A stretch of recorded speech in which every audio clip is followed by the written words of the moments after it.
చివరిగా నేను చెప్పేది ఒకటే అధ్యక్ష, ప్రభుత్వాలు వస్తాయి పోతాయి, కానీ రాష్ట్రం బాగుండాలి అధ్యక్ష. సరే మేము ఓడిపోయాం అధ్యక్ష, మాకేం బాధ లేదు, మీరు మమ్మల్ని ఓడించారు. కానీ మేము ఒక్కటే కోరుతున్నాం, తెలంగాణ ఆత్మగౌరవాన్ని ఓడించకండి, తెలంగాణ అభివృద్ధిని ఓడించకండి.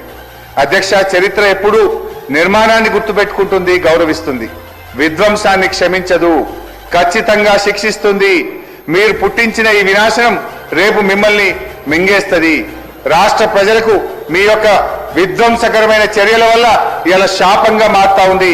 ఇప్పటికైనా అబద్ధాలు ఆపండి, విధ్వంసాలు ఆపండి, అభివృద్ధి వైపు అడుగులు వేయండి, లేదంటే తెలంగాణ సమాజం మిమ్మల్ని క్షమించదు అని చెప్పి తెలియజేస్తూ, భట్టి గారు ప్రవేశపెట్టిన బడ్జెట్ మళ్ళీ లాస్ట్గా ఒకటే మాట చెప్తున్నా, మొదటి బడ్జెట్లో 59,000 కోట్లు కోతబడ్డది, రెండో బడ్జెట్లో 55,000 కోట్లు కోతబడ్డది, మూడో బడ్జెట్లో మళ్ళీ అన్రియలిస్టిక్ బడ్జెట్ పెట్టినారు. 50,000 కోట్లు వాస్తవ అంచనాల కంటే ఎక్కువ బడ్జెట్ పెట్టి మీరు ఎవరికి కోత పెడతారు? దయచేసి అన్రియలిస్టిక్ బడ్జెట్ పెట్టి బల్లలు కొట్టించుకొని ఈ రాష్ట్ర ప్రజల్ని మోసం చేయొద్దని, 6 గ్యారంటీల బిల్లు చట్టబద్ధత బిల్లును వెంటనే అసెంబ్లీలో ప్రవేశపెట్టాలని, 100 రోజుల్లో బాండ్ పేపర్ మీద సంతకాలు పెట్టి ప్రజలకు ఇచ్చిన హామీలను ఎప్పట్లోగా అమలు చేస్తారు? వృద్ధులకు 4,000 పెన్షన్ ఎప్పట్లోకి ఇస్తారు? మహిళలకు 2,500 ఎప్పట్లోకి ఇస్తారు? వారికి పడ్డ బకాయిలు ఎప్పట్లోకి పూర్తి చేస్తారు?